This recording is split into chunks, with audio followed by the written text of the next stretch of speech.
বিসমিল্লাহির রহমানির রহিম। নবীজির রওজা মোবারকের সামনের দিকটা, এটা পুরাটাই সামনের দিক, যেটাকে বলা হয় মসজিদে নববীর সামনের অংশ। এইতে নবীজির রওজা মোবারক দেখতে পাচ্ছেন। এখন হলো ফজরের নামাজের পরপর, এখনও সূর্য উদয় হয়নি। এই যে দিনের কালারটা দেখতে পাচ্ছেন, নবীজির রওজা এইটাই সবুজ রঙের। এখানে দুটো গম্বুজ আছে, একটা সবুজ রঙের আর একটা হলো সিলভার কালার। এই যে এগুলো হলো ছাতা, এই ছাতার এই লাইটগুলা জ্বলতেছে দেখতে পাচ্ছেন।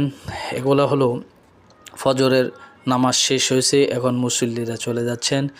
এই যে দিনের যে অবস্থা, সূর্যের আলোর মতো দেখা যাচ্ছে, আকাশের নীলা নীলা ব্যবস্থা, এগুলো আল্লাহ তাআলার কুদরতের মাধ্যমেই রয়েছে, আমাদের মোবাইলে ধারণ করা রয়েছে, এখানে কোনো এডিট করা হয়নি।